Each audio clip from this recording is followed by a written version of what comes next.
Drums, please. Okay, party people in the house, you're about to witness something you've never witnessed before.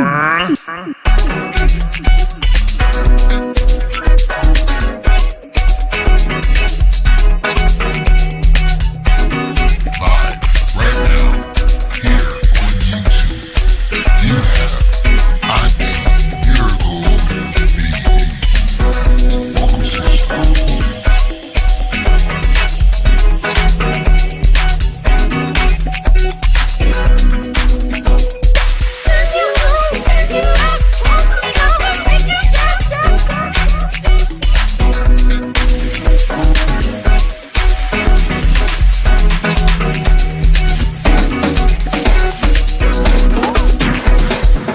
here on YouTube, you have Auntie Miracle Baby. Welcome to the show.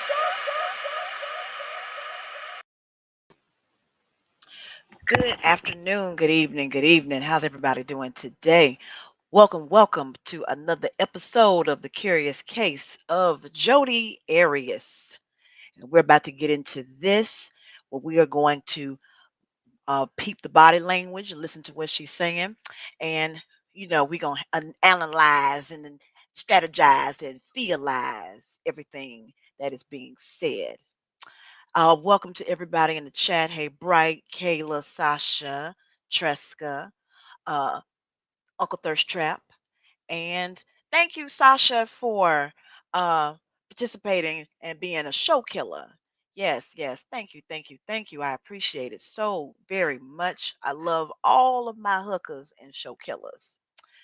Anywho's, um, let's go ahead and get the party started. So,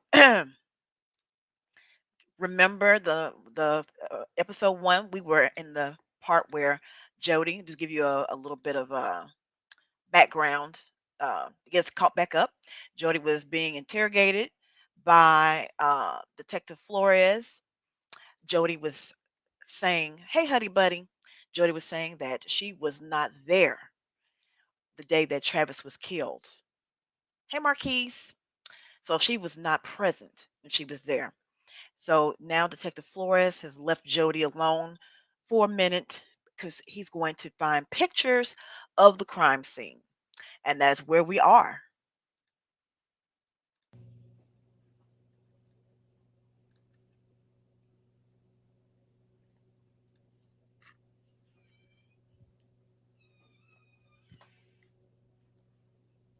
Ah, so we're just sitting here. I bet her mind is racing, going a mile a minute.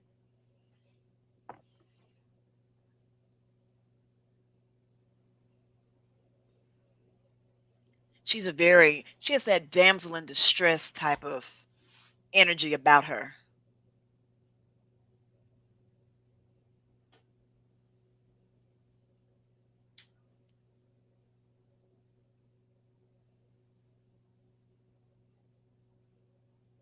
Hey, Candy.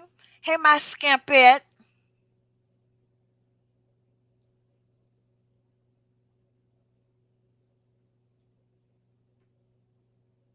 No, we haven't got to the handstand yet. We haven't got to the handstand. This is still early. And handstands at the end. But she's mighty freaking casual though. Who does this?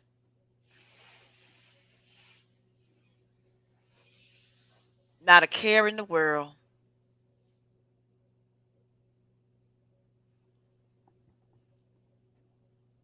Not a nail care in the world. Hey, Grandma.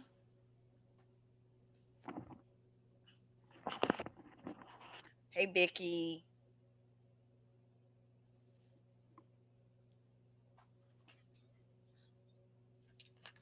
Uh-oh.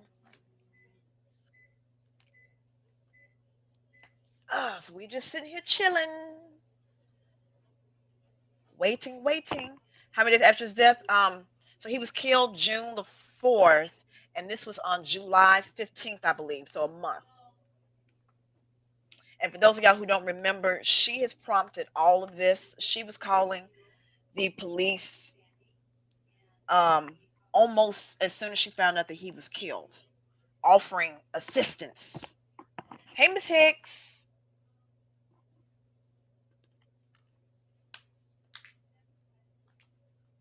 But your attitude, if you're acting in a way, in a manner that is not a proper response to what's going on, that kind of raises some red flags. And she's a big red flag.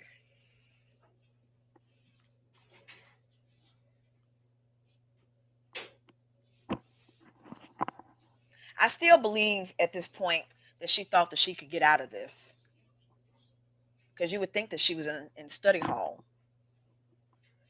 Yes, Miss Hicks.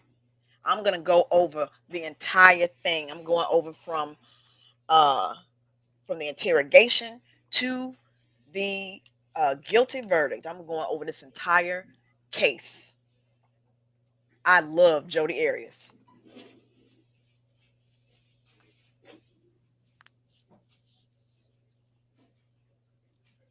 I remember I was at work and I was on the edge of my seat trying to watch the trial.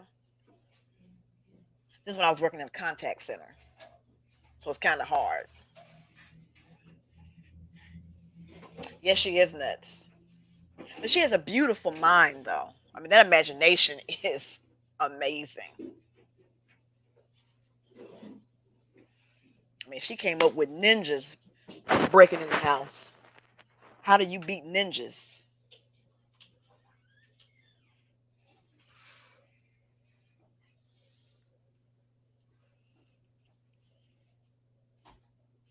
But I'm glad that she didn't blame, black folks. I'm glad that she said it was two white ninjas that broke in the house. Oh, she did. She did not think that she could be found guilty. That look on her face when they read the verdict was hilarious. I laughed for about 15 minutes straight.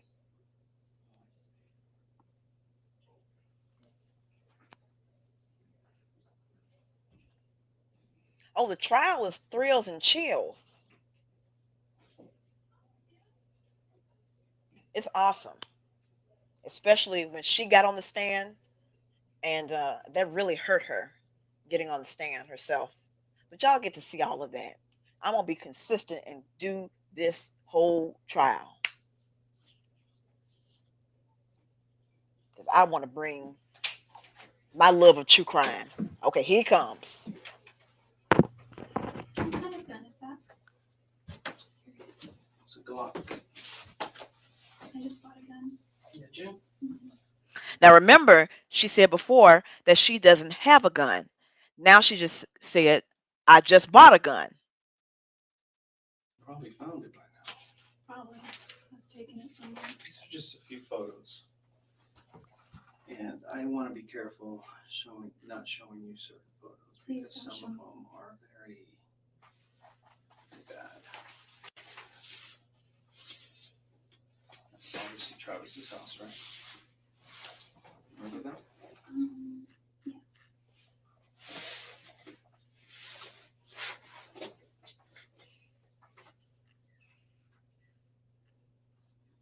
If Travis were here today, he would tell you that it wasn't me. No. My job is to speak for Travis right now. And everything Travis is telling me is that Jodi did this to me. Have you ever shot that 25 auto? Mm-mm. Have you ever touched it? The one that was stolen? I've never seen it.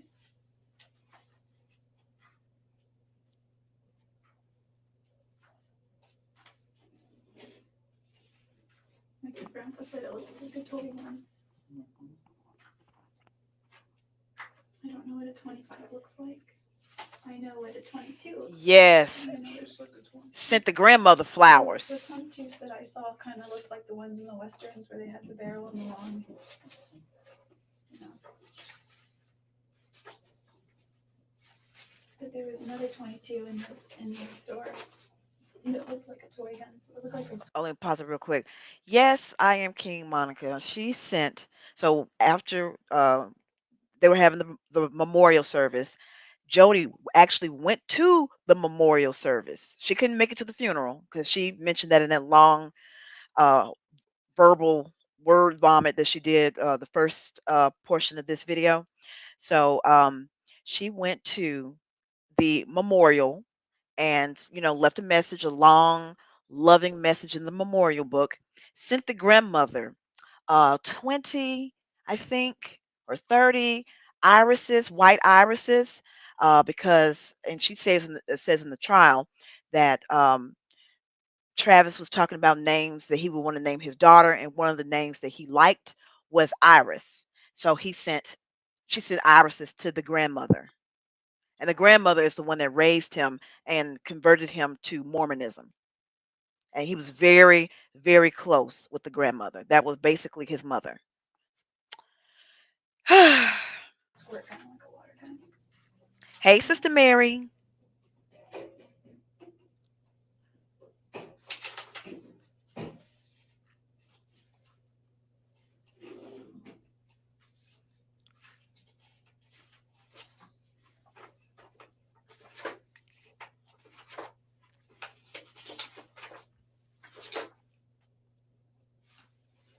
I want to know which pictures to show you.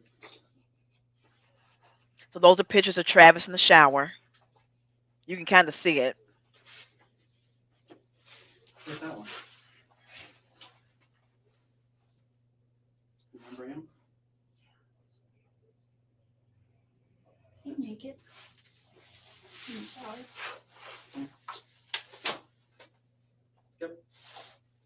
Now, peep this. She's acting confused. Is he naked in the shower? Like she wasn't there. Let's continue.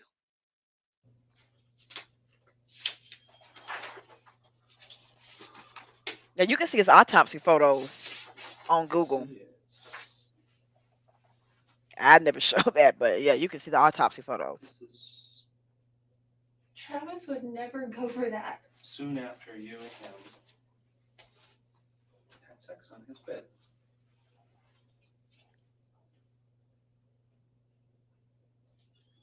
That couldn't have been too soon after. An hour or so. The last time we 2 had sex hours. in bed was in April.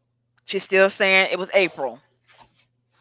So she's still holding on to the lie that the last time her and Travis were together and intimate was in April and not in June, when on the day that he was killed. Even though we got photos of pictures that she took of Travis, she's saying it wasn't me. She's still saying it. Let's continue.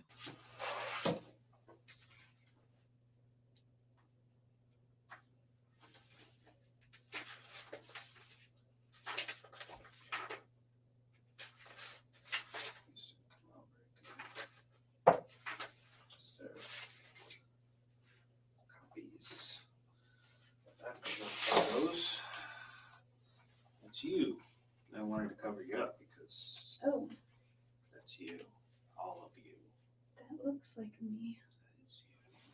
Right there, get out of your face. So he just pulled out a photo of Travis bucket, not Travis, of Jodi butt naked, laying on the bed with pigtails.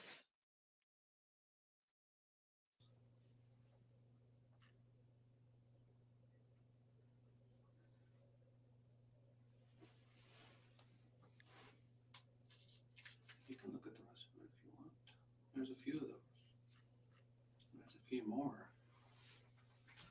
Which I try not to show people because I don't want to put you out there like that to people.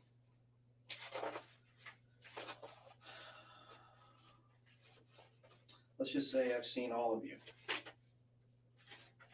And I've seen all of Travis. But the one that sticks in my mind of Travis. They were taking pictures of each other having sex. I'm not going to show you that. Or should I? But this one I don't know if I should show you, but nothing bad. Too bad. But it's just one of the photos that was taken by accident. And this is just a small portion of it.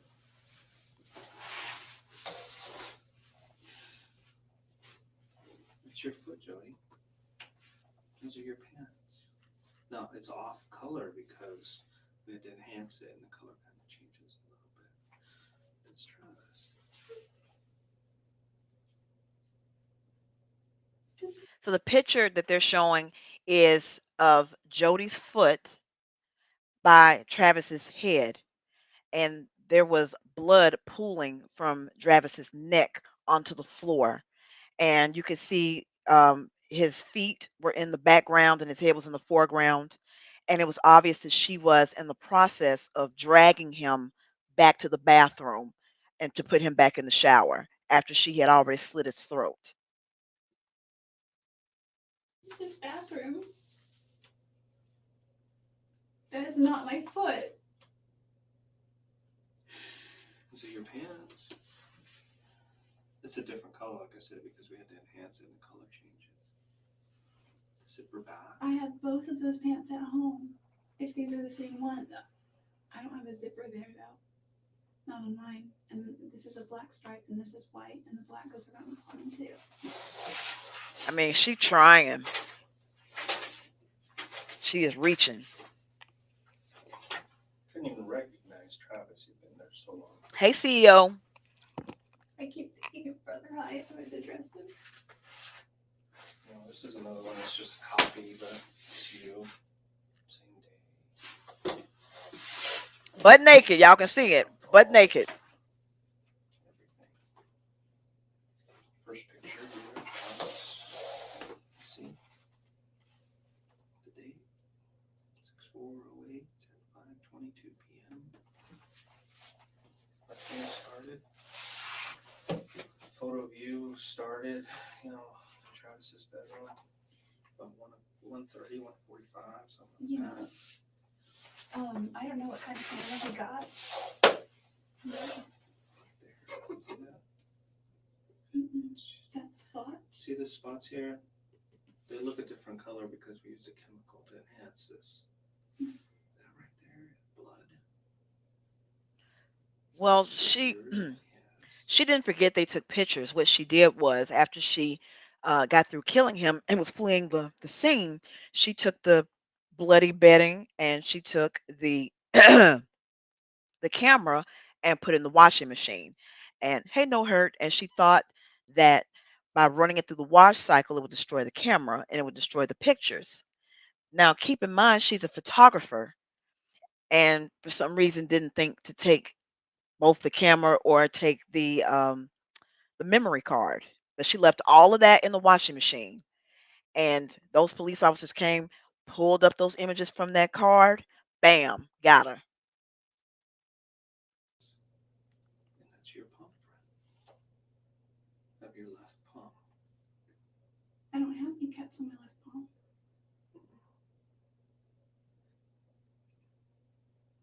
Nobody said that. Your cut was on palm. Do you have any recent cuts that are healing? Well, my cat scratches me. Little things. These are all her work. You can see. This is her. That's her. I've got scars. She's a feral cat. All these little things are her. Enough about your cat, but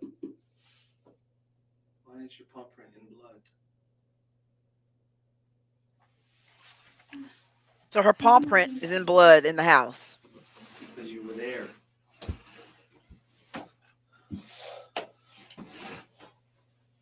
What is this? That's before we used the chemical. We thought we'd get something from there, but this is where your palm print was. Right on the wall.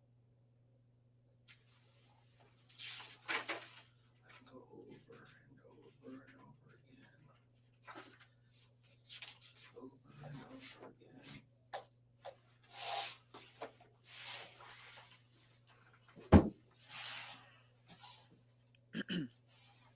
There's no doubt in my mind that you were there. There's no doubt in my mind that you did this. None. So you can go until you're blue in the face and tell me you weren't there and you had nothing to do with it. I won't believe you. I will not believe it. Because Travis is telling me that you did this to him. That's my job. My job is to speak for him. And this is what he's telling me. And I want to know why. That's, It's killing me inside. I that's don't know the why. thing. Like, there's no reason for it. There's no reason why.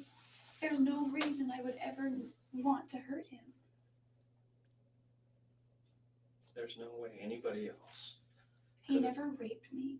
Nobody. Never. There's no way anyone else could have left your imprint in blood on that wall. No way. Get that through your head. If I was going to ever try to kill somebody, I would use gloves. I've got plenty. If I was ever going to kill someone, I would use gloves. Gloves. Again, who in the world says that? You're being accused of murdering someone, and your comeback is, I would use gloves. Of them. Nobody said you were, you had planned this out perfectly. Maybe you were going there to just talk to him, have a good time with him. Something got out of hand. Even if I were there, and even if I were going there to just have a good time with him. What if I tell you somebody saw you there? A neighbor. Right, if I did it. Remember some of the neighbors? Just Who know Dave. you? The next door neighbor? Mhm. And his wife? I don't know his wife. Okay. What about some of the neighbors across the street? No, I've never met them. No. But you've hung around there quite a bit, and they know you. Mhm. Yeah, they've seen you there on that day. So eyewitnesses that saw her there. I wasn't there that day. Jodi, you were there that day. And even if I'm trying to think, the majority of the time that I spent there, I had platinum blonde hair. So I mean, and I've never once said hi to them, met them, shook their hand, met them face to face, crossed the street. When I spent time there, he wanted to keep it private, so it was I spent the majority of my time inside, not walking around outside, except for a few times when I took his dog for a walk. Would they see your car there? Or would you park it down the street? No, they would see it there. I drove an Infinity. So they would definitely recognize the car, I'm sure. Well, there are a lot of cars there a lot of the time. Where's the Infinity now? I gave it back to the bank. To the impound yard somewhere? Mm-hmm. Are we going to find any evidence in that car? You're free to look. No, we're going to look. You can also look in the rental car. What company did you rent it from? I don't remember, but I can check my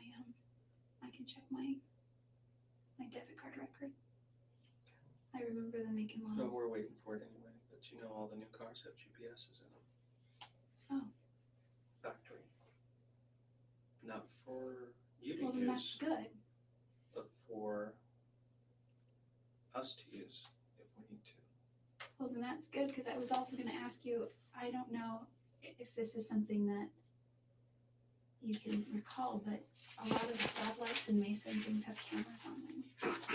Is there any way we could back that up? Or, if I were going to Phoenix, going through that tunnel, is that surveillance? No. Is there surveillance anywhere? Unless you ran a red line. Unless you got caught on a speed camera. But nothing beats that stuff. And I have a solid case against you. And I can present it to the judge. As cold as it is now. I don't know why she did it. Or I can present it to the judge with your explanation. With your parents' explanation. What do you mean? Have you talked to your parents about what happened? I told them I was worried about stuff. About what stuff? I said that, well, they knew I was upset about Travis, and I feel really bad by the way I was acting, because there wasn't, especially toward my grandparents, there were a lot of times. Why are they not surprised that you're sitting here talking to me about this? What do you mean? They're not surprised. They're Probably concerned. They're Have you talked to hurt. them? I haven't, but my other detectives have. And they're very concerned with you. But but they kind of suspected that you had something to do with Travis's death as well. Whose No, parents think no. that? That's because I told them that a lot of people were dropping my name, and I said I'm not worried about it because I didn't do it. I said, but it's very much it's hurting my reputation right now, and it's casting me in a bad light. I wouldn't be worrying about your reputation right So yes, so he's saying that your parents even think that you did it. That your parents are not surprised that we're here. They even believe that you did it.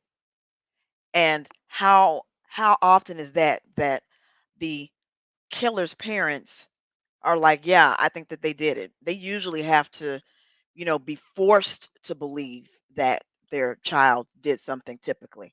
But her parents already knew, yeah, we think that she did it. And I think they did interrogate the family, and they were very they were talking about their issues with Jodi, that she's become very paranoid because back in when she was 16, 15 or 16, she decided that she was going to have a little mini hydroponics lab and grow weed in her room. And they called the cops on her, and she was grounded for like the remainder of the semester. And that's when she decided to move out of the house and start living with various guys. And she went from guy to guy to guy to guy, and a serial waitress, and dropped out of high school. now. I'd be worrying about the rest of your life. That means nothing. Absolutely nothing. Well, my reputation will affect the rest of my life, so I am worried about my reputation. You're going to continue with the story then that you weren't in Mesa on the 4th, you weren't in Travis's house, you didn't have sex with him that day, you had nothing to do with his murder. Those pictures are, I don't know, to me, pictures are very compelling. Um, I know that they can be modified. I know they can be altered, and date and timestamps. I don't know, but I think they can be I tampered didn't with. modify anything. I don't think you would. We take absolutely special care of what we do. I know. We actually take an image of that card, or let's say you get a computer, take an image of that hard drive and make a copy of it. We don't even touch your hard drive. We just work with the copy. And that's exactly what we do with the photos. We don't work with the originals. We just make an exact digital copy of everything, move it over so we don't touch it, and then we analyze it. And our guys are so good. Every case they've ever done that I know of has never been lost in court. It's been argued and argued and argued. There's no way that they duplicate or that they enhance or that they change or that they do anything to a photo. If I'm found That's not guilty, true. what happens? You'll have to pay the price. Well, what's the price? I don't know. Don't you know what the sentences are? Who asked this question? It depends on your situation, how old you are. So I just want to point out here that she's asking the police officer, what happens if I'm found guilty? And he says, you have to pay the price. And she says, what's the price? Now, certain individuals that we have followed has said that the police have given them information and told them they have an open and shut case, that uh, you can sue and you can do this and you can do that. This is evidence that the police don't do that. Okay? They're going to tell you that you're going to have to talk to your attorney and you're going to have to go through the process. I can't give you legal advice. What she's asking him to do is give her legal advice, so to speak. I just wanted to point that out there. But yes, let me just rewind that black just a little bit so y'all can hear the wonderful question again. What happens if I'm found guilty? Now, again, you weren't there. If you weren't there, why would you ask this question? Ever done that I know of has never been lost in court. It's and argued and argued and argued. There's no way that they duplicate or that they enhance or that they change or that they do anything to a photo. If I'm found That's not guilty, true. what happens? You'll have to pay the price. Well, what's the price? I don't know. Don't you know what the sentences are? The sentences that are carried for something. It depends on your situation, how old you are, depends on the type of crime. It depends on whether you show remorse or not. And part of that remorse is at least coming clean. When somebody doesn't come clean, I don't see any remorse. I don't know if a judge would see any remorse. I don't know if a jury would see any remorse. And they didn't. But I don't know. That's not for me to decide. My job is to investigate, find out who did it, why they did it, and present it to a court. And that's it. I just can't imagine. It's hitting her now. It's finally beginning to hit her now. That's why the cries, that's why the tears are coming. Because she finally realizes I've been caught. You have something to tell me, but you're just so resistant. I know you're afraid, but you're already going through it right now. There's no backing up. There's no backing up to yesterday. There's no backing up to that day. It already happened. And unfortunately, you're gonna have to face the consequences. If I did that, I'd be fully ready to face the consequences. I'm not really for things like, I'm all for the 10 Commandments, thou shalt not kill. Yeah. Okay. But There's no evidence to show anybody else did that. None. well, I'm just You think we'd find somebody else's fingerprint if they did that? Possibly. There's something that happens. You keep saying gloves. There's things that happen when people wear gloves. Then we can actually see that, oh, somebody wore gloves in this case. Nobody wore gloves in this case. Nobody. oh, no I'm evidence of just it. saying that if I were to carry out something like that, I would have worn gloves. I Nobody would. else, nobody else did this. There's no evidence to show that anybody else did this but you. You were the only one. That is it. And I'm not seeing any remorse. I'm not seeing anything from you to make me believe anything otherwise. You can continue to say, I didn't do it. Well, But you're the kid that got caught on videotape stealing the candy. And you continue to say, it wasn't me. I have the proof. I have the pictures. It wasn't me. I don't think you would admit to it if your own mother saw you do this and she told me, yeah, I saw her do this. You would say, no, it wasn't me. Why won't you admit to it? I just can't. I didn't kill Travis. I just didn't. I did not take his life. Did you have anything to do with the death of Travis? I don't think I had anything directly to do with it, but I feel responsible somewhat for it.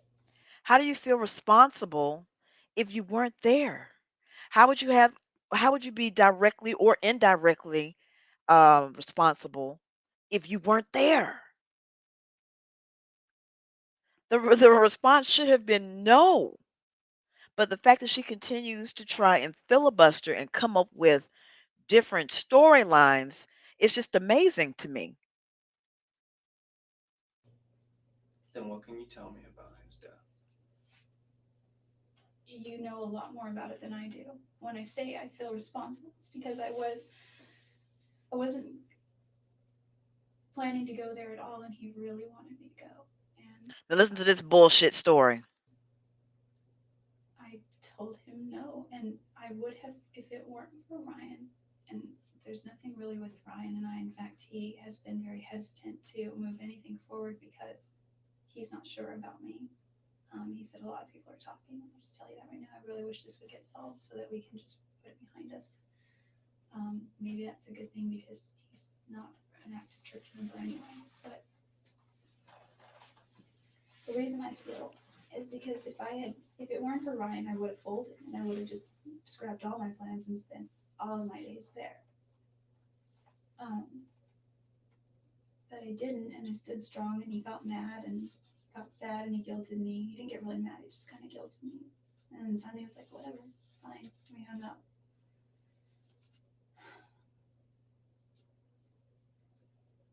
I feel that if I would have gone there, that I could have done something. I could have. But you were there, Jodi. You were there on Wednesday before. Can I ask you? I don't know if you know this. Oh, I have a camera in my storage unit that I don't use anymore, but Travis and I used to use frequently, and we took pictures with it. This is, I don't know. This is kind of. Do you remember taking these pictures? There were many pictures. Vaguely. We took tons and tons of pictures. Some I saved, most we deleted. Some he sent me through his phone. He usually deleted all pictures like this. Yeah, well, before he got any pictures like this that I found anywhere on his computer, camera, anything, they were deleted. Well, prior to him getting his camera, all those pictures were on my camera. So all these same pictures.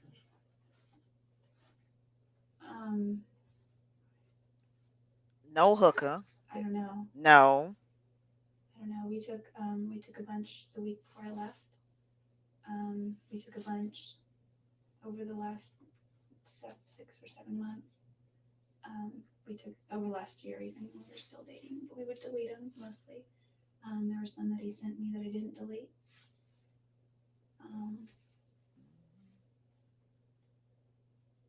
What I'm asking is it possible that, that my memory card would have been in his camera if they're interchangeable? How do you know if they're interchangeable? I don't know. That's what I'm asking is what kind of memory card it was. Just a regular little SD card. Well, because I've got one that's like this big, and it's thin. It's like a cracker. And the one I use on my professional camera is like this size, and it's more kind of like that big. So what she's trying to do here is insinuate that some the SD card, the memory card, that the memory card somehow might have gotten switched, and these are pictures that were taken on her camera and not his camera. It's a mistake, basically, but it doesn't make any sense because there's like no way that you can make this argument here. So she's just digging herself into a deeper hole. What?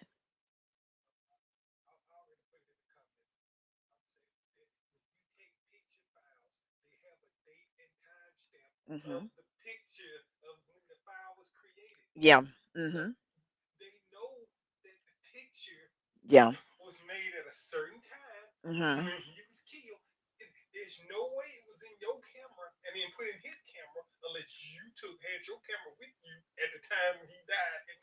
And took the pictures, right? Yeah. Yeah, she's digging the hole deeper and deeper the more that she talks. And the little one is really thin, and it's got like little thingies here for reading it, and my big one looks like that in the middle part. So that one obviously probably wouldn't be interchangeable because it's a Canon and it's a nice camera. Not interchangeable. She said it's a Canon and it's a nice camera. I don't know. Your camera's here. His camera's there. He just bought that camera. Well, the other camera that I used before that's broken now, it's in my storage unit, but it's still there. And you're saying those pictures are on that camera? No, what I'm saying is I had several memory cards for this camera that I don't have anymore. And so I guess It's so far-fetched, but I guess it's possible that my card. You're saying somebody took your pictures or your card and is framing you and put No, that no, into no, his no. I'm just camera saying and- that if my memory cards were left at his house, he would have used those for his camera. I don't know. I think she realized after she said this how stupid she sounds. That's why she keeps saying, I don't know. And then she's leaned over. You know, she looks like she's kind of defeated here. I can explain the blood though, and I can explain the hair. I don't know about the point from. I can't explain the blood or the hair. Well, the hair. There's hair everywhere, and probably every square inch of that house. My hair. Yeah. If you sweep it, you'll get hair everywhere, all over around the toilet, around in the shower. I don't know about the shower because the shower gets used, but definitely around the bottom of the sink area. And maybe I'm Still on doesn't trash. explain the hair to me. It had a follicle in it. You haven't been there since April. There's no way. No way. The blood? No. Well, Blood is mixed with his, and that's the blood that he bled that day when he was killed. well, Print? I don't know Absolutely. if you can not. check how fresh the blood was. No, we can't check how fresh it is, but we can go by where it is. Oh, okay, because I cut myself when I was. And you're saying that blood that you cut yourself with back, who knows when, was Well, still on the wall in the oh, exact same spot Oh, I don't know. no. where the bloody palm print was.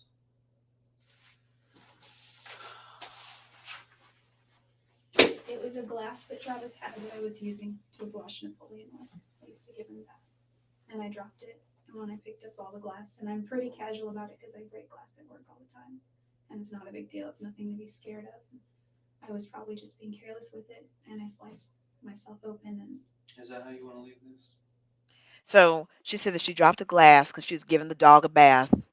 She dropped the glass on the floor and she picked it up and she cut herself. So she's saying that that blood from whenever she did this is the bloody palm print on the wall. And apparently they're leaving bloody palm prints on the wall for months at a time. Hey, 504. Just these far-fetched excuses on why your blood is there, why your hair is there, why your palm print is there, what pictures are there. I don't know about the picture. That's how you want to leave this? I wouldn't want to. I seriously would not want to. You need to come out and tell me why this happened. I will not accept any other excuses. I will just move on with my investigation, with my final report, submitting all the conclusions and all the evidence. And we can just let a judge and the jury decide. You yourself said that if you were in my shoes, you would think that I was guilty. We can leave it in the What hands about of a a lie jury. detector test? We can do that, that's fine. Would that help me at all? I mean, you can't use them in court, but Well, then there's no point in taking it. I thought those things can be used. in certain cases. In this case, If you could want, it? I can check. Absolutely. If I passed a lie detector test, would that help me? Could help you. They're so weird anyway.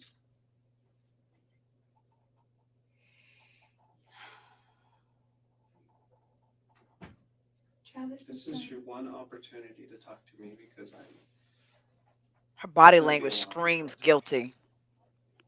and it's not going to be in this kind of setting. Okay.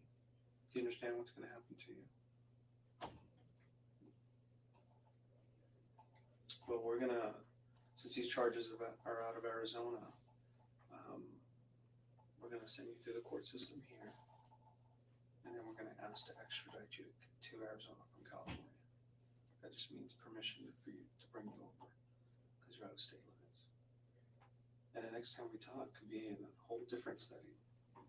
Could be in a jail somewhere. I think this setting is a little bit better.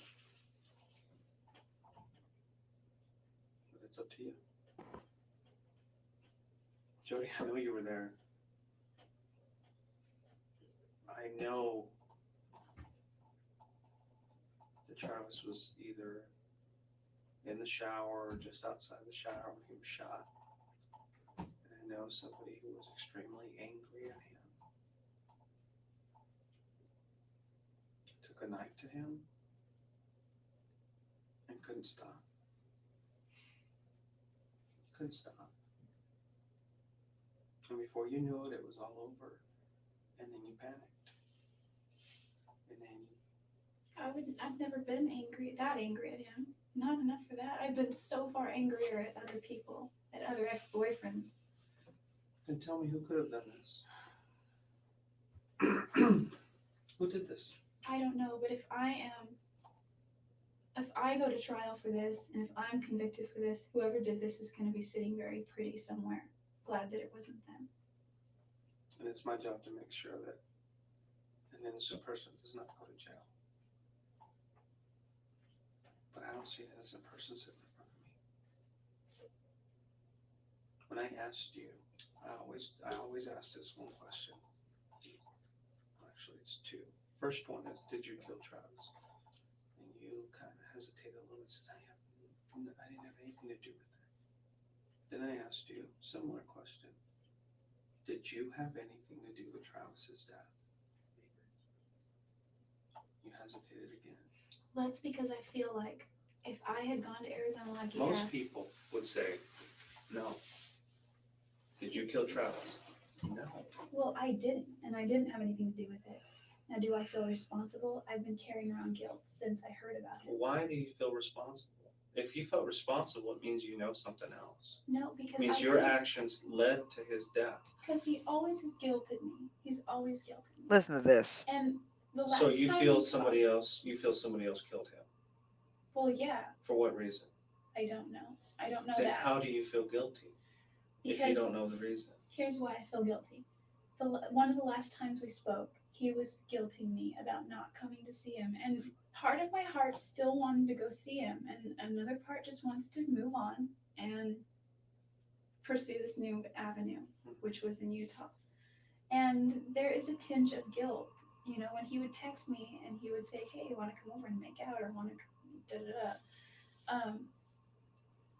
I didn't respond one night and I just stayed strong and I didn't respond. And then he called and called and called. And then the next day he was like, you don't care about me. You don't love me. You don't care. I was there all alone and you didn't want to come and hang out. You didn't want to come and keep me company. And he says it not like that, but in that tone, but it's in the sweetest, sweetest way. And it's guilt. I still don't get the guilt. I really don't. You keep explaining it, but it has nothing to do with whether he Because he guilted was me. killed or not. He How is you being there going to prevent him from being killed? Well, I kind of feel that if I had gone, that we could have been out watching a movie, or two people could have done something more than just him. I just feel like if there was some way that I could have prevented it, there's some way that I could have done something to stop it. And I told that to a few people, and they're like, well, you might have been killed too. Maybe, but maybe Travis would still be alive.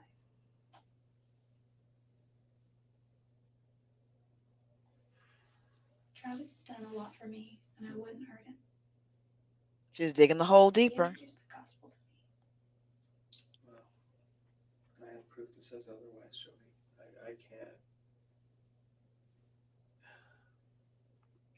can't deny that. I can't deny that proof. And that proof is not pointing at anybody else. Nobody. Nobody in this entire world except you. Nobody else was in that house that day. Except you. You were the only one. You and him, alone. I didn't even go to Mesa. Can you check the GPS on the car? Yes, we will check that. If it's, and if that comes back and I've looked at the map, and the way that you're saying that you travel, there is no listen, way. when the last road trip Travis and I went on, we drove to Utah. We drove to Oklahoma City. from Mesa, and one of our stops on the way was Roswell. He drove all night, and I slept. And then after Roswell Museum, it was my turn to drive. And he's like, just get on this and drive 98 point something miles, and then we should be there. So I got on the road and I drove 98.6 or 2 or whatever miles it was. And I woke him up and I said, I don't think we're here. And he woke up and looked around. It was just like rolling fields forever. And I drove completely in the wrong direction. And I'm not saying, I don't know, I'm just saying I have a poor sense of direction. I got totally lost. I know maybe that's just bad luck. I got totally lost. So even if you got totally lost, it doesn't explain all that time. It does not. I mean, if you went 4 hours here, 5 hours in the wrong direction, it still would Well, not at one explain point the I time. wasn't going anywhere because I ran out of gas. I was totally stranded. But she had gas cans in a car.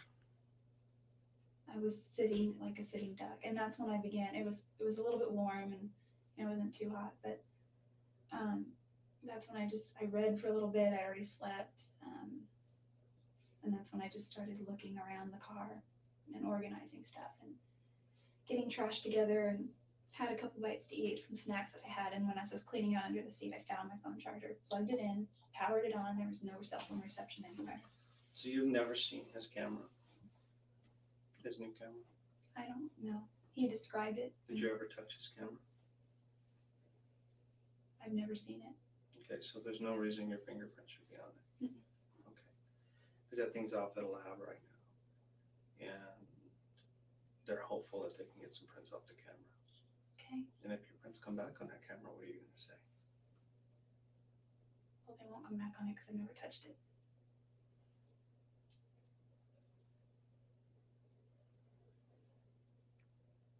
That you still can't explain the rest of this stuff. I honestly can't explain the pictures. The other stuff, or the palm print. The other stuff I can explain. No, you can't explain the blood either. Because that blood is in blood. I mean, it's part of the print. Unless you cut yourself at the beginning of the year and left your palm print in blood, and it stayed there until he was killed. I cut myself. It wasn't the beginning of the year. It was before convention. No, you can't explain it. I'd have to say early March. That palm print is there in blood, partially yours and partially his. Is it possible that there's just like any other way in the universe that could have gotten there? Possible. Probable is the question you need to ask. Probable is absolutely not probable. I understand that, but it is possible. Anything is possible. Holding out hope. That is very compelling. That's why I'm here. That's why I traveled here. Because I came here to arrest you and get an explanation from you. That's the second reason. And since you're not giving me an explanation, I guess we'll just continue with the. I just have no reason to hurt Travis. You do have a reason to hurt Travis. What would my reason possibly be? There's a whole history of you two, But and everybody knows it. I have a whole history with other guys that go Why back years. is everybody saying that you had something to do with his death? Why is everybody saying that you are capable of hurting him? Everybody says it. I don't know why anyone. So don't thinks tell I'm me that capable. you're not capable. I don't even hurt spiders. Have you ever had any anger issues before? Never in your past? I've had arguments. Travis. Well, everybody has arguments. I'm talking about anger. Just Mm. absolute anger. You lose it sometimes. No, I had a nervous breakdown once. You taking any medication or anything? Mhm. Nothing. Well, I had a nervous breakdown when a boyfriend and I were arguing once, and So you hear the detective continues this long, exasperated sigh because he's just so tired of listening to this crap from her. He's just like, oh God, this is a bunch of BS, and she's just gonna continue. he began to argue with me in a way that was totally different from how we had ever argued before. And he was just like, every time I'd say something, he was like, blah, blah, you know. It was kind of weird. Like, every time I tried to formulate a thought and I was just sad and I was crying, every time I tried to formulate a thought, he would interject and twist it. And it was like the weirdest psychological thing that had ever happened. And the way I reacted was I went into my room. He was the guy I bought a house with. I went into my room and shut the door. We had separate bedrooms. And I was in his room and I went down the hall into my room and shut the door. And I just remember hyperventilating. So the way that she's sitting like she still has control, like she can still control this situation and talk herself out of that. Uh, Flores has backed off. He's almost off the camera because he is completely done and he is tired of her and he is ready just to get the ball rolling and get her in custody. He's done. He's heard enough. He's done. And that's all. And I was crying. And then I went to get something out of my car. And when he saw that, he maybe thought I was going to leave. So he asked me for the key to his truck and pulled behind my car because he thought that because I was upset, I shouldn't drive anywhere. But I mean, that's other than arguments, no anger issues.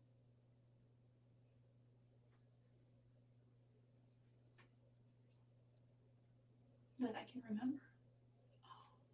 I kicked a dog once. Oh gosh. I was a freshman in high school. And I love, love, love animals. And So you see him thrumming his fingers, wrapping his fingers against the desk. He's losing patience. He's losing any patience that he has with her. He's losing it. He's just trying to be polite and just let her talk. But he's losing patience with her quickly. we had this dog, his name was Doggy Boy, and my parents, until this dog that they have now, have never been able to, and I don't mean just them, we as a family have never been able to care for a dog properly as far as give it attention and take it for walks and be consistent. So this dog stayed in the backyard a lot, and he stayed tied up on, in the shade with plenty of, leeway. At one point, though, he was untied, and I took the trash out, and this is when my little brother and sister were still in diapers, and he tore this, it was a diaper trash, and he tore diapers all over the yard. And of course, I had to clean it up, and when diapers get wet, and they're like this jelly, spongy, weird stuff, and I got mad, and I just kicked him with my right foot, and he just moved a few feet, and he didn't yelp or anything, but he ran away, and I never saw him again after that. And I mean, that's probably an anger issue, I guess. Well, one time kicking a dog is not an anger issue. It changed my world as far as animal treatment goes, because I've never seen him since. And I need to apologize for that to him. I know it sounds weird, my relationship with animals. It's kind of like they're like people too, they have souls. So she wants to apologize to the dog that she kicked, but she has no remorse for the guy that she killed. That makes sense. What you need to do is you need to apologize to Travis. But you just refuse. Yeah, I can't help you anymore if you're not gonna help yourself. You asked I me really prior. can't. I can't, Jodi. You can keep talking till you blue in the face, and I can't continue to listen to lies. Do you have anything else that you need to tell me? Yeah, you would ask me what have I been up to in the weeks since I got back. Mm-hmm. What did you mean by that? Just what have you been up to? Because I know this thing has to be weighing pretty heavy on you. I've been trying to put his death behind me. If I did anything that had anything to do with his death in any way, It's not if to me. I wouldn't. It's not if. It's not if at all. Well, to me it is. I would be more than remorseful. Is it maybe something you're blocking out of your head? I don't think so. I mean, I tend to write everything down. I tend to I just finished the book, The Road Less Traveled, Mhm. and he said, the true definition of sanity is dedication to reality at all costs. Mhm. So I think at times, I may have, prayed or meditated upon a certain way, like me being wealthy or something like that. But Well, this is definitely reality. We are sitting here inside of an office, the sheriff's department, and you are facing first-degree murder charges. what is the And you difference? are going to be booked into jail, and eventually you will be brought back to Arizona, and you will stand trial. That's the reality. And once you realize that, I think you'll be better for it. And if you really wanted to embrace reality, you would sit here and explain to me why this happened. But you refuse. You refuse to embrace reality. I don't know why he was killed. Uh-oh. I don't know why. I had issues with Travis. If anything, he had more issues with me. Um, I've had worse issues with other people. They're all still alive. I'm still friends with my ex-boyfriends. They're all still alive. I've been doing this a long time. And there's one thing that I can never get out of my head. Ever since the first day I talked to you. There's an old saying that, you know, someone's just not acting right. Look into it. You have not acted right from day one. From day one when I talked to you on that phone, I just sensed that you weren't acting like somebody who used to love this guy or who still loved him, even as a close friend. And even now, when I told you that I have all this evidence against you and that you're facing first-degree murder charges, you're just not acting right, Jodi. You're acting like somebody who's guilty. How so?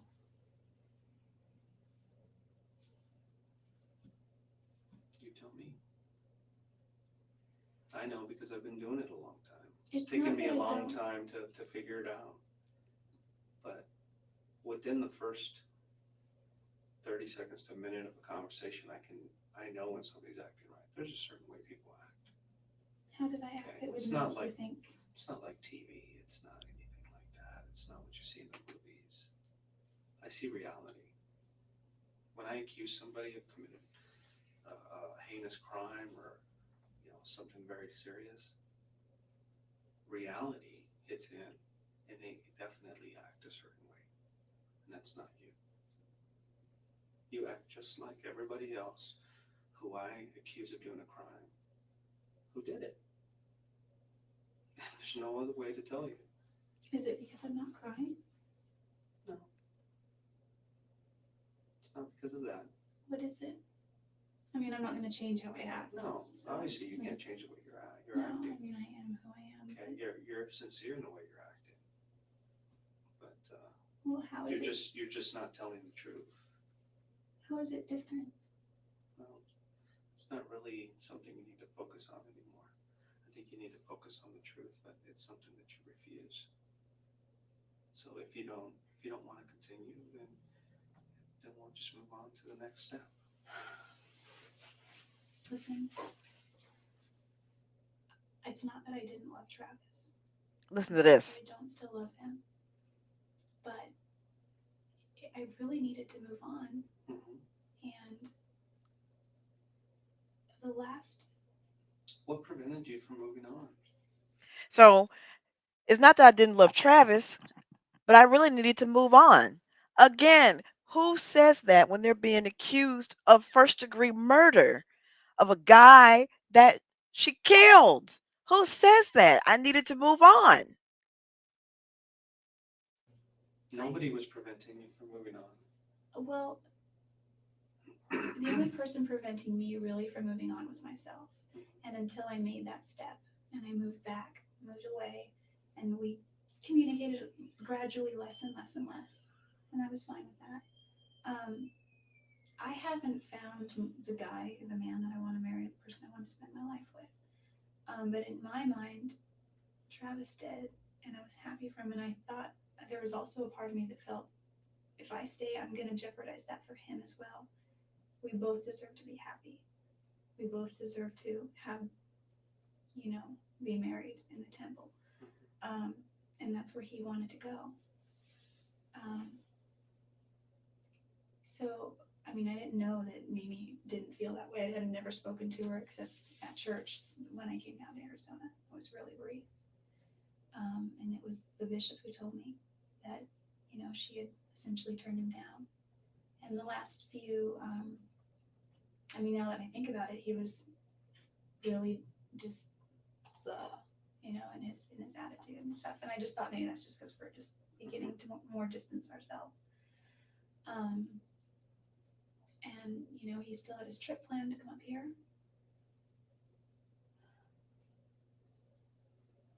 I just the reason I don't know. It's not that I'm not remorseful that he died. I didn't kill him. I didn't take his life. Did you have anything to do with it? I had nothing to do with his death at all. At all. The reason I hesitate is because maybe this is something that's wrong with me psychologically, is I think of the butterfly effect. And it's like, you could say that the guy pumping gas down at the gas station could have potentially, because you see all these movies, these funky movies where it's like this affected this, which affected this, which affected this, Well, if he had never done this. I know if you had never met him, he'd probably still be alive. That's true. Yeah, that's because you killed him. No. Jodi, you did. I did not. Jodi, you can't convince me otherwise, unless you come up with more proof that you didn't. But I can't prove that anybody else did. No, it couldn't have. Well, what about if the car comes back that it was never even in that area? It still doesn't negate the fact that we have this other evidence. I mean, this is absolutely some of the best evidence I've ever had in a case. And I've convicted a few people on less than this. Well, so I'm as good as done, right? With that evidence. Yeah. I just can't admit to something that I didn't do. If it would help my case and give me an easier sentence, I know that people plead guilty for those things. No, and I don't want you to do that. That is the absolute last thing I want. Well, I know. What I want to do is I want to sit here with you, and I want to go over why you visited him that day, what you guys talked about, what caused you to get so angry, and the details on how it happened. And it's something that you probably don't want to remember, but it's something that I need, because for me to finish a case completely, I need to know not just the details, but what was going through your mind. Because I need to present that as a full picture. Because if I don't feel that I've completed my job. Then my job is to speak for him, not anybody else. My job isn't to speak for you. My job isn't to speak for his family. It's to speak for Travis. And I know something horrible happened that day. Absolutely horrible. Something that could have been avoided. Whether something was planned, I don't know. Whether you planned it or whether it accidentally happened or something got out of hand, I don't know. All I could do is speculate. And I want to believe. And I think with her putting her arms behind the chair like that, it's almost like a symbolic surrendering that, we're going to see her walking out in handcuffs with her hands behind her back. That you're not this cold-hearted person that could just go out and do something like this to somebody. I want to believe that, like a lot of people, things got out of control, and before you knew it, it was too late. That's what I want to believe. And that's truly from my heart. Because I sit here and I've talked to you, and I'm talking to you now, and all those conversations we had on the phone, and I don't see a cold-hearted murderer like you would see on TV or that I've seen before sit across from me. That's not what I see in you. And I'm gonna call it begging. I'm begging you to at least come clean and tell me why. Because I don't want to leave here today not knowing. Because it's gonna follow me forever. I wish that I had answers. I'm sorry.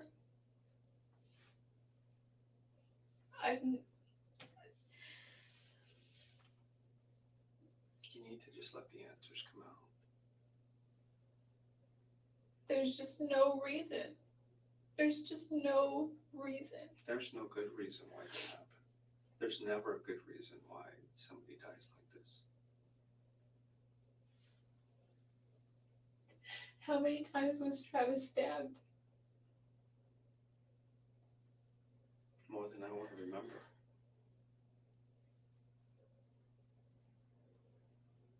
And I'm not going to sit here and show you pictures of him after the fact. I don't do that. That's not how I work. It's finally hit her. That is not for me to do. Finally But hit her. eventually those photos will come out. Jodi.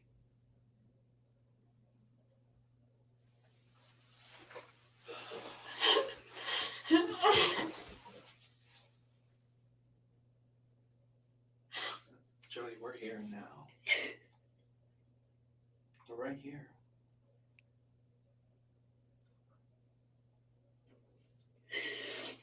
I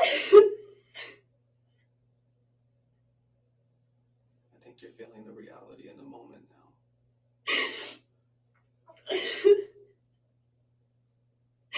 No, I'm just feeling all of the things that I'm going to potentially miss out on with my family, and I think of all the things that Travis's family is gonna miss out on with Travis. And he had brothers and sisters, and I have brothers and sisters. And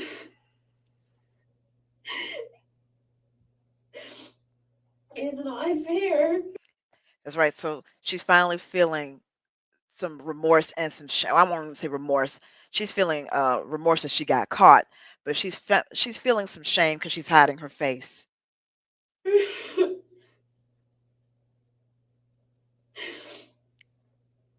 It's not fair. It won't look him in the eye. I know that he's in a good place, and I know that he's fine. I know that he's doing great. But what about all of his friends, all of his family that are here and they're just going through all of this? And I know that it's temporary, but it's so very much right now.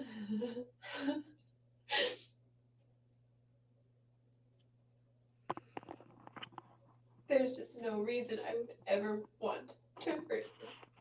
Still won't look him in the eye. Whether you wanted to is a different question. I'm just saying. I don't think you wanted to. I really don't think you wanted to.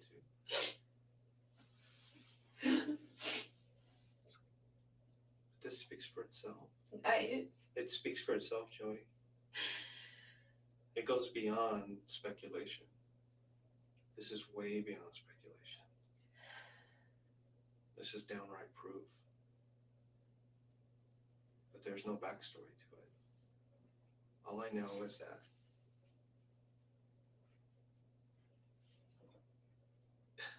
I need a story or else it's just cold. It's so cold. You don't look like the person that would plan something like this. You're just not that person. I can believe other things, but not that. But without the truth, I can't paint another picture.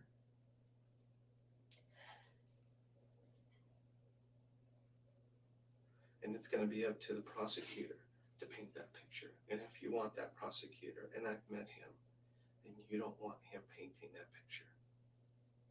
Because he is good at what he does. I've worked with him before. And you allow him to paint that picture for you. it's not going to be good. It looks like you don't really need anything. It just looks like, it looks like you don't even need a good prosecutor anyway. So, You're right. I have to maintain my innocence. I can't admit to doing something that I haven't done. Part of me wants to cop out and say it. No. Well, if you're going to cop out, it's because So what she means is part of me wants to admit what I did, but I can't do it right now. you're telling the truth. well, that's not really copping Okay. out. Yeah, I don't want you to sit here and tell me a lie to appease me. That is the worst thing you can do for me.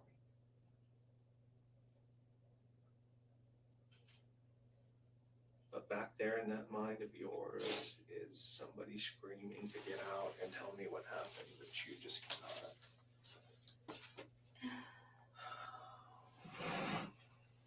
There was no attorney at this point. He has done nothing but, except for some mean words that he said. People have said worse to me or just as bad. Except for that, he's helped me, he's given me money, he was selling me his car on the Then why? easiest, Then why, lamest Jodi? terms Why? ever. There's no reason why. It just happens.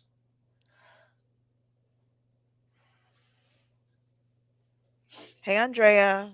There's just no Well, I reason. have more work to do. Can you give me a rundown of what's going to happen from here when you leave? Yeah, you're, Like, just today, for example. well, you'll probably be taken across the street to the county jail. You'll be processed through there. You'll be set in front of a judge, at least within 24 hours. And there's a warrant for your arrest, and the bond is $2 million. If you can come up with a $2 million bond, then the judge will decide whether to, accept that $2 million or not. At that point, we're going to file extradition papers. Basically, our courts are saying that, hey, you have someone in custody on one of our charges. We want them brought back to Arizona, or at least allow us to come pick them up. And that's called an extradition hearing. You will be given the opportunity to either waive it and say, that's fine, I'll just go on my own free will, or you can fight it and say, no, I don't want to go back to Arizona. What if I say I go on my own free will? Of course I would go. Yeah.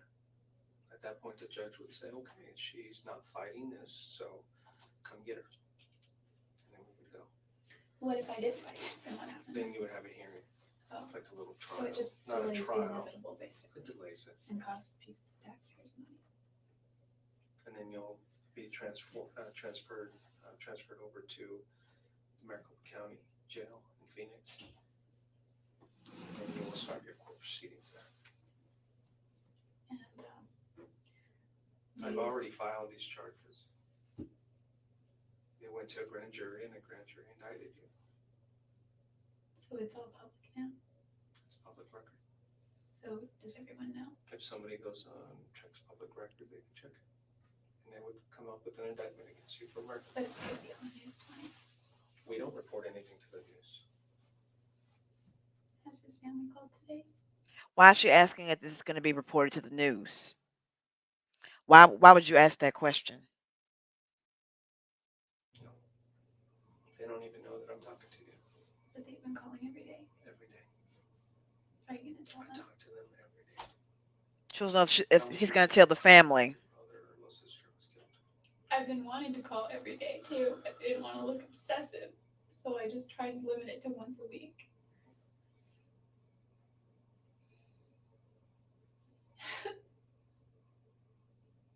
Will I be able to see my family before it comes? I don't know. Can I don't I know talk to my mom? what their procedures are here at this jail in this county. Can I talk to somebody about my affairs that need to be taken care of? You'll have to do it over the phone, or they'll have to come visit you. I don't know. I'd have to be over the phone because the person that would take care of my stuff lives far away.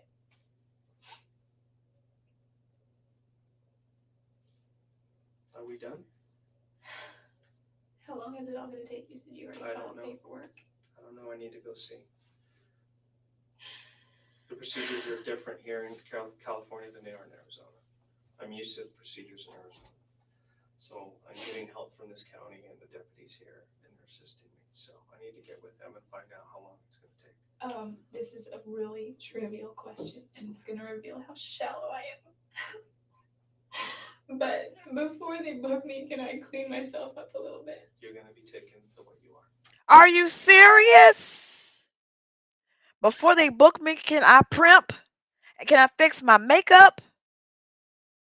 You're being accused and booked on first degree murder. You just told that you were indicted. And the question that you ask is, can I clean myself up before they take my picture? I can't give you anything else. How soon? I don't know. Like 5 minutes? 2 I would hours? say within an hour. Okay, it could be 5 minutes. It could be 50 minutes. I need to go talk to my associates here. And if at any time you feel like you need to tell me something, you just go ahead and approach me. Okay. Can I use the bathroom? Yeah, I'll get someone to come take you. I'm not like violent and we're gonna run. It's Wairika. So I mean, do I have to go in handcuffs everywhere? It's just procedure. Whether you wrote a bad check or you're facing murder charges, you're gonna go in handcuffs. That's just the way it is. Okay? They'll take different precautions for different people. It's the same for everybody. So I'm sorry. Who do I ask when I can start making a phone call or two? Once you get booked into the jail. Do you know how many I get? If it's like ours, they give you a phone and you can make as many collect calls as you want. Oh, okay. Okay? Let me see if there's somebody to take you to the restroom. It's not too urgent, but like maybe within the next 10 minutes, I really will need to go.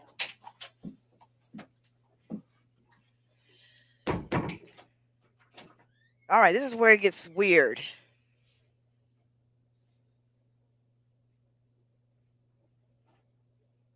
So she just realized I could not talk myself out of this.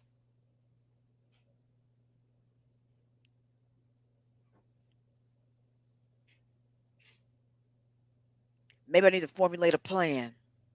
What do I need to say next? What can I say? What can I say?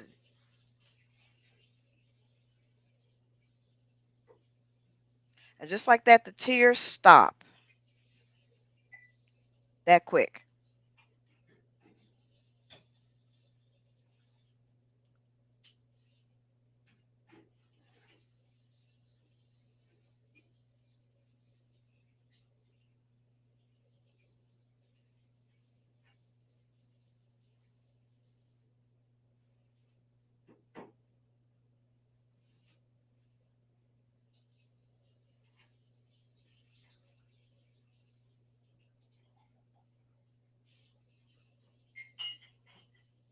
Somebody washing dishes.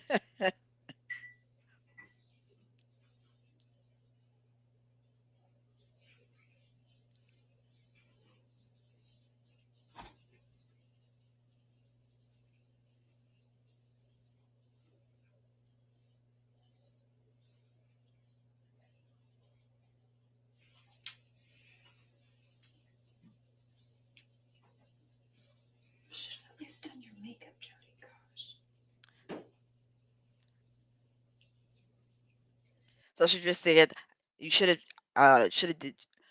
You should have done your makeup, Jodi."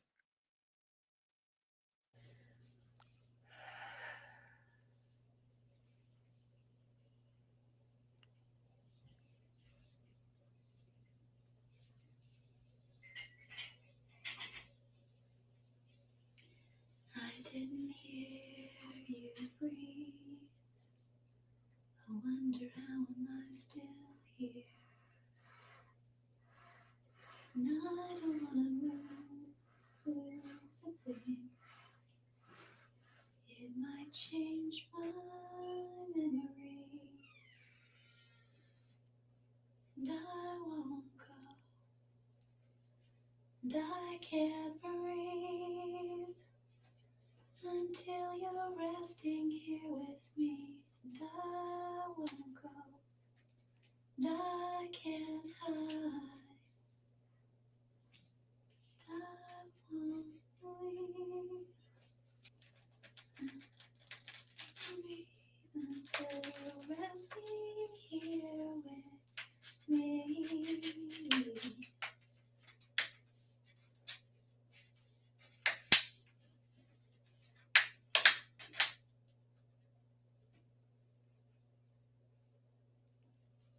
I didn't hear you breathe.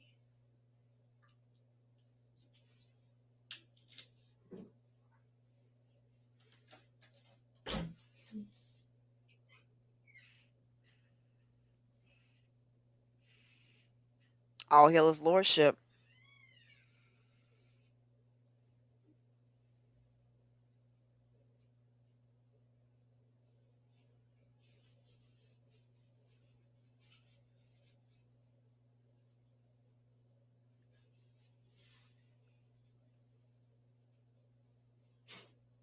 Where did the tears go? Is my question.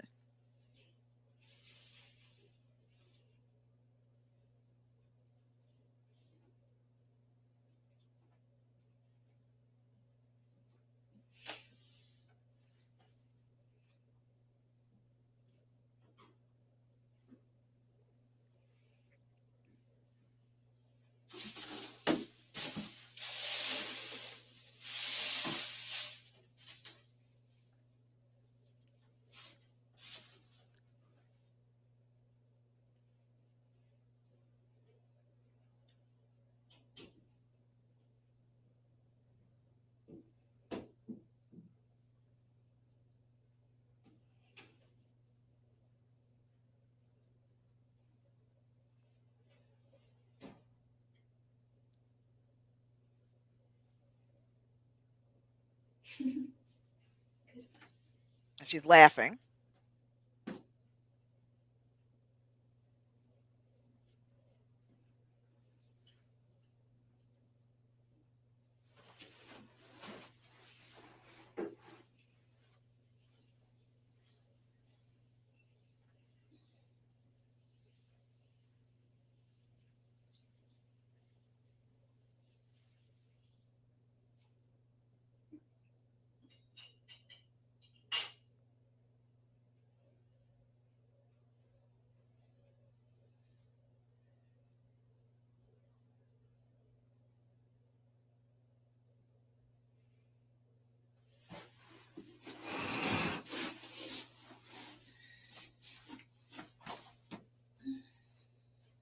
Who does yoga? Who does a handstand?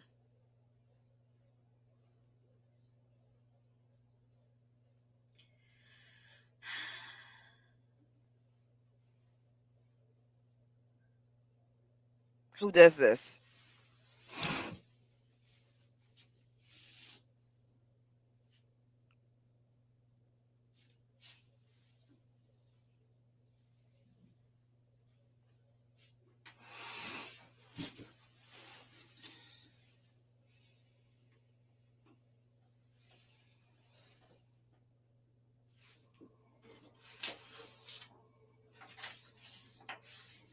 Let's look at the paper and the printer.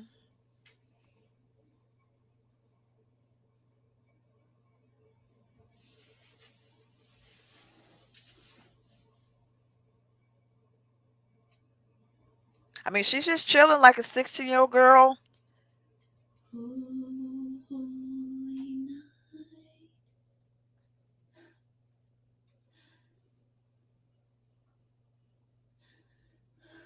the stars are brightly shining.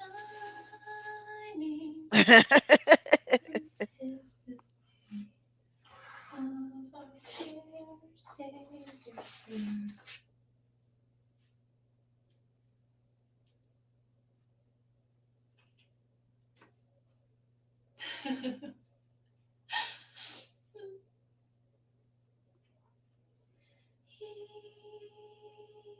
knows our needs.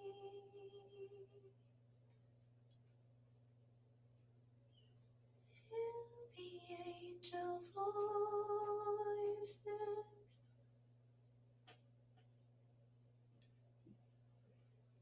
Oh, No, it was July. divine. Christmas in July. Oh, night when Christ was born.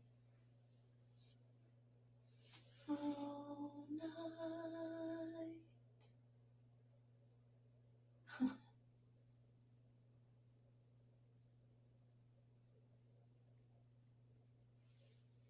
night.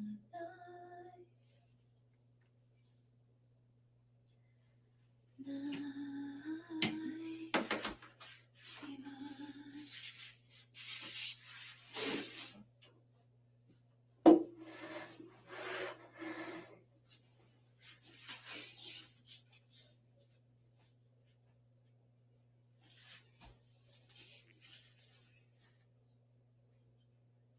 Well, she didn't use this for insanity. Um, that could have been a thought though, but she was sticking with the "I wasn't there" lie until she realized the forensic evidence wasn't going to work with that "I wasn't there" lie.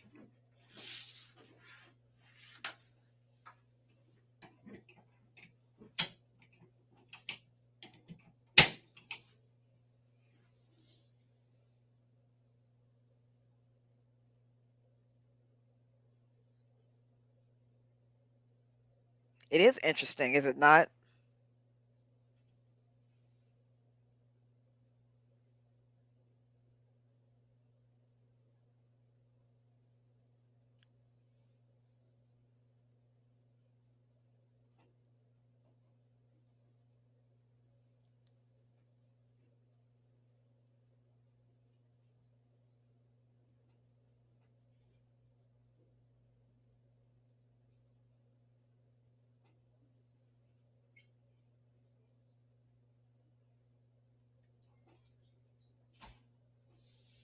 Now, she did write the family a 19-page letter when she was in jail.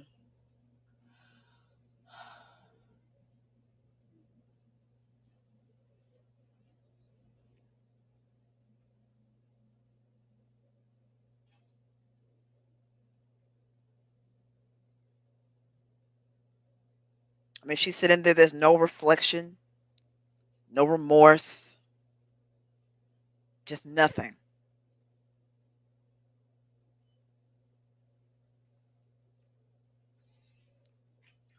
I don't think they shared the 19-page letter. I just know that it was referenced, the 19 pages.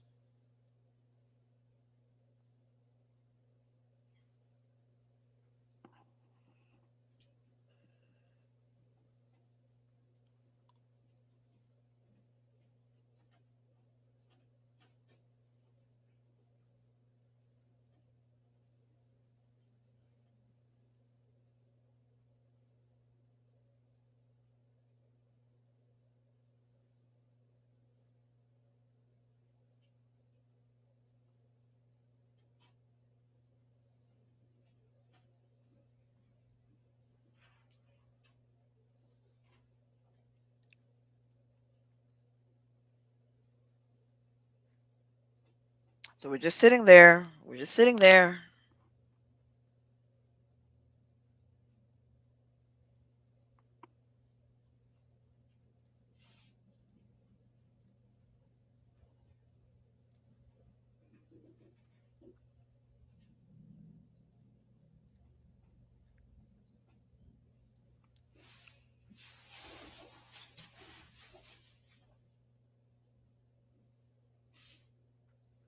I mean, you would think she's just in a waiting room somewhere.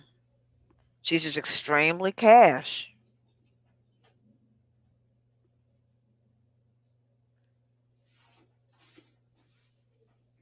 He knows our needs.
So after this, I'm gonna play a little bit of her second day after she spent a night in jail, and we can see how her demeanor's changed.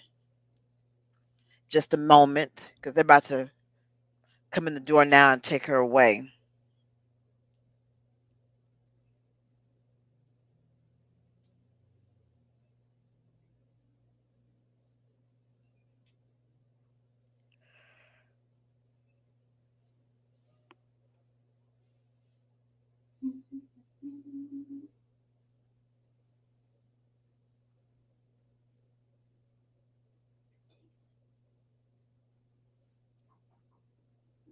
She's just chilling.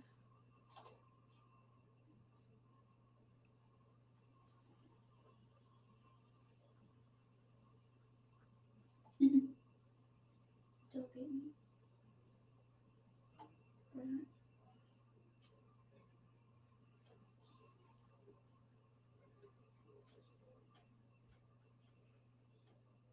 I would love to hear her thoughts.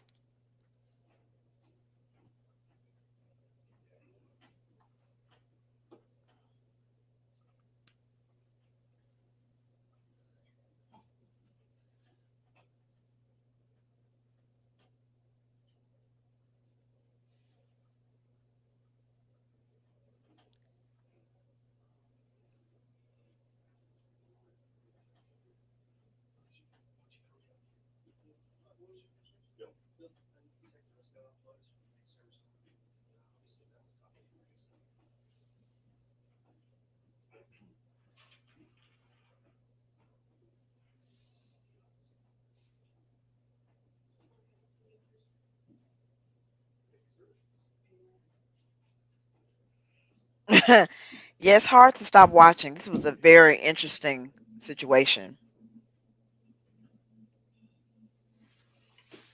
And if you look at her, she's so small and petite. You would think, how could someone have that much rage that they stab a person 29 times, slit their throat, and shoot them in the head? It's just amazing.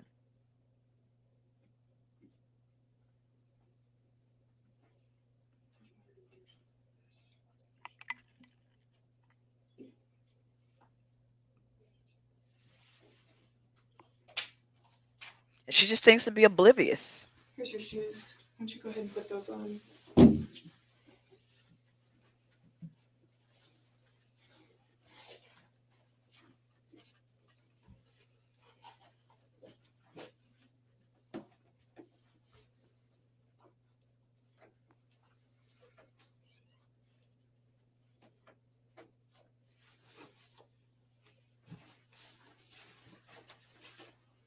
Go ahead and stop right there and just turn around. Put your hands behind your back. Hey, Mid.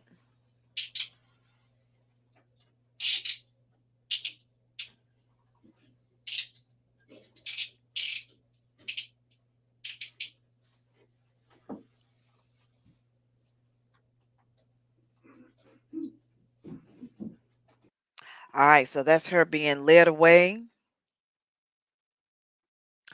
And let me see if I got a picture of her mugshot that she took. You can see how delusional she is.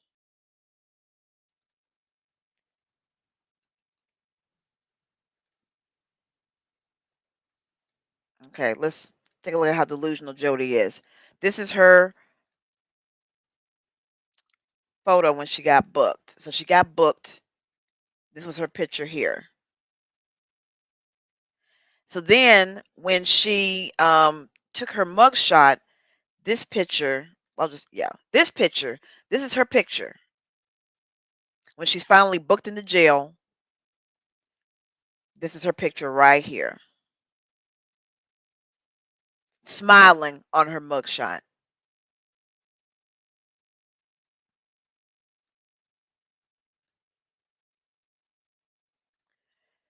Okay, so I'll just start just a little bit of the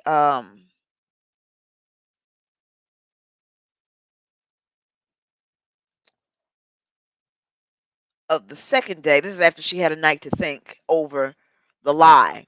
Like I said, this is a total of 7 hours of um, her interrogation. So this is the next Okay. day. They're not going to give us any problems being out of the cuffs. Mm-hmm. Really don't look like the types that would. I don't think it would really be to my benefit anymore. I'm bringing this with water.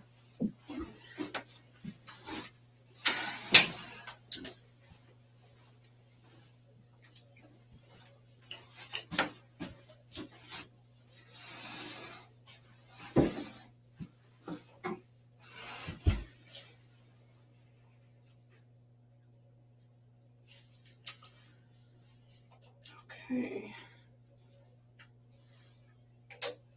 Today's date is July 16th, and my name is Detective Rachel Blaney, and I'm here with Jodi Arias. Is that how you say your last name? Arias. Arias. Okay, I'm sorry. This is just formality, and this is, if I have to, write up a report of what we talked about, at least I know word for word, what you said, and there's no mistakes. Okay, so it's for your own protection or good that Right. we record it. And before we go any further, I need to read your Miranda rights again, just to make sure that you understand. You have the right to remain silent. Do you understand? Yes. Anything you say may be used against you in court. Do you understand? Yes. You have the right to the presence of an attorney before and during any questioning. Do you understand? Yes. If you cannot afford an attorney, one will be appointed for you free of charge before any questioning if you want. Do you understand that? Mm-hmm. Okay. The reason that I wanted to talk with you this morning, there's a couple of reasons actually. I have been privy to the investigation and all of the evidence in this case, and to your conversation with Detective Flores yesterday. And there's really no, let me say this, it's obvious to me that you're not our typical suspect. You come from a good home, a good family. Your parents obviously care about you. That was evident, when they talked to him yesterday. And you're a bright girl, um, probably more intelligent than you were letting on yesterday. And there's no question in my mind or any of the other investigators' mind um, that you were the person that took Travis's life. But what I need to know, or what I'd like to know, and give you the opportunity to do, is determine whether you're a cold-blooded, cold-hearted murderer who slaughtered this guy, or are you somebody that got caught up in circumstances and things got out of control? Because I think that is what happened, honestly, in looking at everything and all of the facts. So you see how the female detective has taken a empathetic approach to her interrogation. That I can tell that you're intelligent and that you have come from a good background, a good family. You are a victim of circumstance. Some things happen, and I'm here to listen to you. I'm here for you to tell me why. And there's no judgment. I just want to hear why from you, from woman to woman. And Joy's got the look on her face like, "W- Harpo, who this woman? Where is the guy at? I'm more comfortable talking to men. Jody is way more comfortable manipulating males, and her body language is saying, why is this female talking to me? I'm interested in what she has to say. And talking to people, um, I think in every person that anybody could be capable of harming another person. I think it's in our nature, and generally most people suppress that. But I think given the right circumstances and the right time and the right place, anybody could be capable of harming another person. I see that on a regular basis. Um, what I generally see are the cold-hearted, ruthless types. What I don't see very often, Jodi, are people like yourself that are intelligent and spiritual and caring, and so I tend to believe that it was a incident of circumstance, if you will. Um, it looks as if this guy Travis, um, befriended you. You got into this relationship, and it certainly looks to me like he took advantage of your generosity and your kindness. Um, one of the other detectives had described him to you as a player. Um,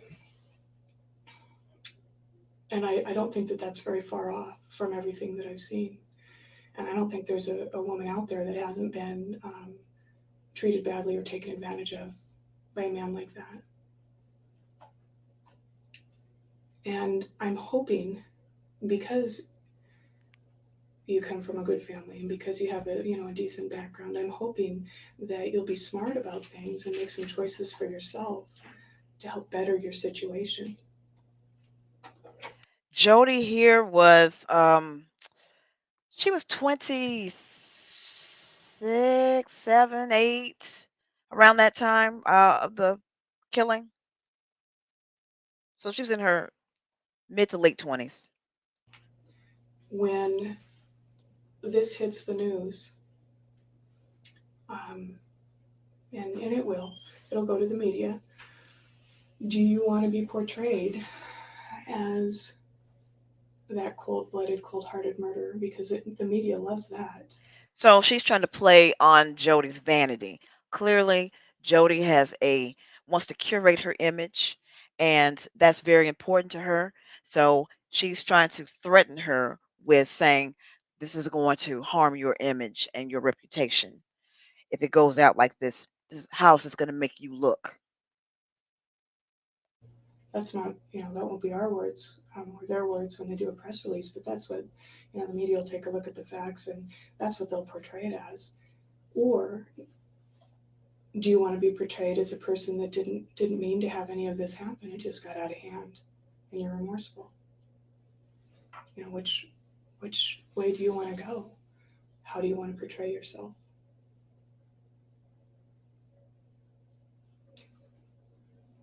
You're a businesswoman, is that correct? Now remember how talkative she was when she was talking to Detective Flores.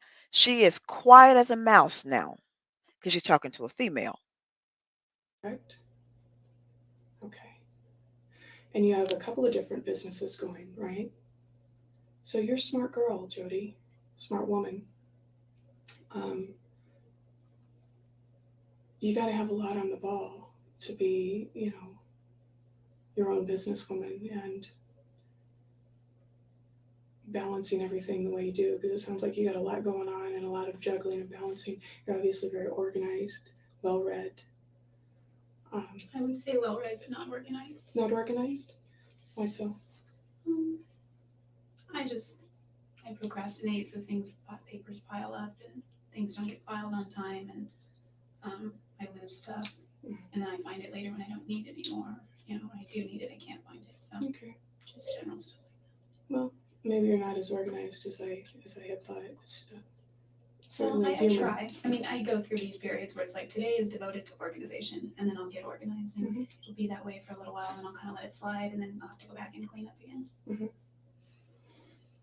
All right. So I think that the reason you're here is I think that you should have just at least one more shot at the opportunity to do the right thing. You say that you're spiritual, or those are my words, not yours, but that's certainly what I got out of reading everything, looking at everything, that you have some sort of relationship with God, or some sort of deep spirituality, and so did Travis. And it sounds like you cared about what Travis's family thought of him, maybe what they thought of you. I don't know whether you ever met them. I met his grandmother Okay. many times. Were they good people? Yeah. And I didn't meet his family at his services, but I saw some of his sisters, and he talked about them a lot. And he talked about how proud he was of all of his brothers and sisters because they come from a rough background, but they've all done really well. Mhm. I would imagine that keeping all of this in, I can only imagine because I've never been there myself, but I can only imagine that keeping all of this in is just tearing you apart inside. It's not hard to tell that. You have portrayed yourself as being very strong, but you can see it in your eyes, Jodi. It's not like, it's not that I'm in my dad said that Detective Flores told him that I was just cold yesterday. And it's not that I'm cold, I'm just resolute. And it's not that I haven't cried. It's all I've done for the last month. Mm-hmm. And I've got to go to work part-time, and at my job I need to be a happy, cheery person. So I've got to suppress all of that and put on an act while I'm on the clock. Mm-hmm. And if I'm going to get any more clients for my business, I've got to be an attractive person in my personality. So it's not like I haven't been grieving him since I heard about him. Mm-hmm. So basically, she's telling us that I regularly put on a mask. I regularly hide my true intentions and my true feelings, and I project what I think that you want to see and hear, which she's been doing this anyway, all through the prior interrogation.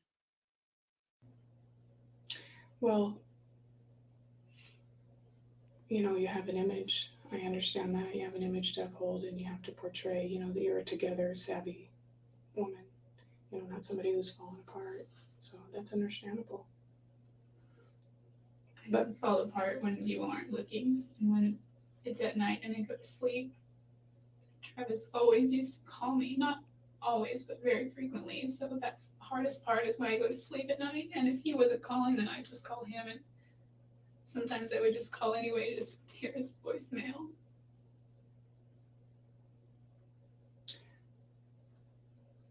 So let me go back to, the choices that you have, because again, there's no doubt in anybody's mind what happened that day. There's no doubt that you were involved that day that Travis died. Listen, I know that I wasn't involved in Travis's death. Okay. So she's still telling the lie. But what you need to decide is, do you want to be portrayed as that cold-blooded killer? Oh, that's what I was getting at. Or do you want to be portrayed as somebody that was taken advantage of, and things just one thing led to another? You thought your relationship was headed in one direction and it wasn't, or I don't know exactly the circumstances because I wasn't there, but I would certainly think that it's to your benefit to appear as this is something that just happened. You didn't plan it. It was it was a heated moment, and you didn't mean to hurt him. Because you didn't mean to hurt him, did you? I've hurt him very much emotionally, and I never meant to hurt him. Okay. He said that I hurt him more than the death of his father. And I believe that. How are you going to come clean with yourself? Between you and God, if you can't even look his family in the face and show remorse.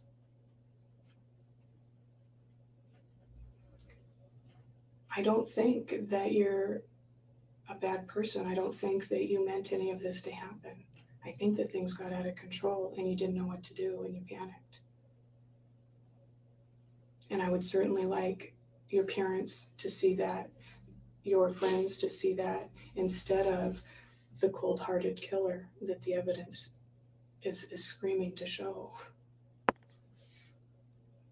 And this is, at a certain point, you gotta do what's right. You gotta make things right for yourself, because otherwise it's going to eat inside of you. You're going to be sitting in that cell with all of this churning inside of you, and it's going to eat you up. And just because I'm a cop doesn't mean that I don't care, about humanity and people. I'm not sitting here judging you. I'm trying to help you out. I'm trying to give you a chance to make things right. You know, show the families that you do have some remorse. You know, I'll apologize for the things that you've done if that's what makes you feel better, you know, whatever it is. But when you continue to deny when it's obvious that that's not the case, you appear to be the cold-blooded killer. You know, and the media is going to feed off of that. You know, when this goes to trial, the media is there. It's not kept secret. You know, do you want to be out there and like the O.J. Simpsons? Because nobody felt sorry for him. You know, nobody respected him afterwards, even though he maintained his innocence. How do you want to be portrayed? Appealing Do to you her want to be vanity. portrayed as the person that you are, a decent person who's had some tough times and just didn't make the right choices at the time? Or do you want to be portrayed as a person that doesn't care about anybody or anything?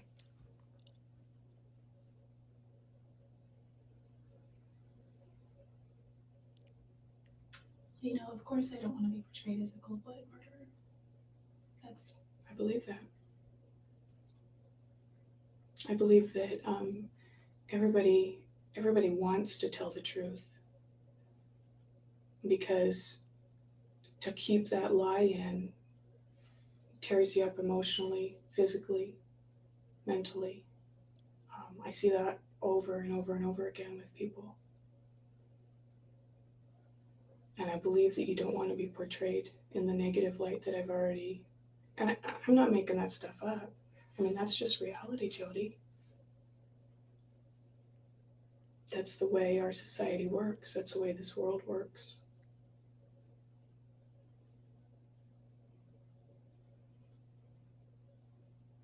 And things are going to start moving real fast here for you. This is kind of a pause, before things, start getting heavy. This is your opportunity to help yourself out. When the jury looks at it, those are the things that they're going to be mulling around in their mind when they decide what type of sentence to hand out, or when they make a recommendation to the judge. Those are the sorts of things that turn a jury.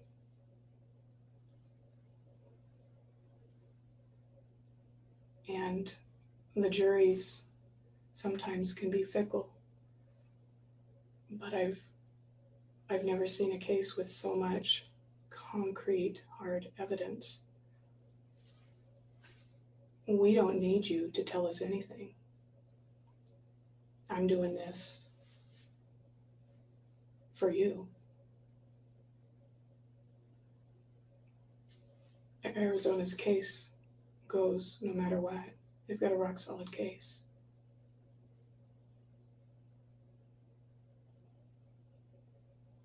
So what you say is basically irrelevant to their case. Not irrelevant, but it's not going to make it any better for them. All right, so we are at the 2 hours. So I'm gonna go ahead and call in. I don't want to have it be too overly long. So do episode 3, where we'll continue with this interrogation. After Miss Arias has had a full 24 hours to think about what she wants to say and how she thinks that she can get out of this. What can she talk herself out of to get out of this conundrum that she's put herself into?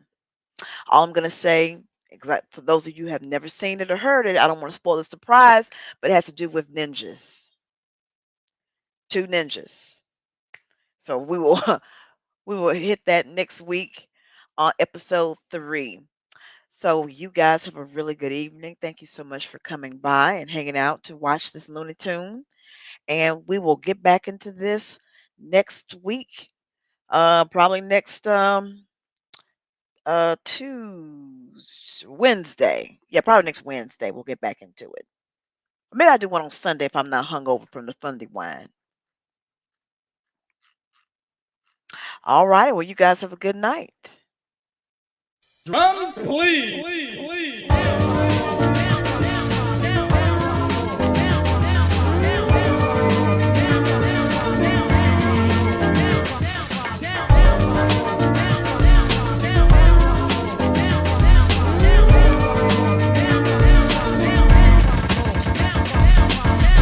Ladies and gentlemen, we have had a great time tonight.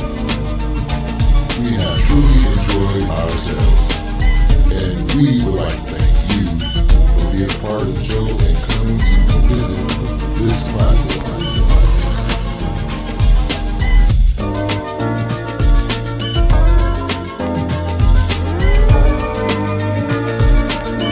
Live on YouTube.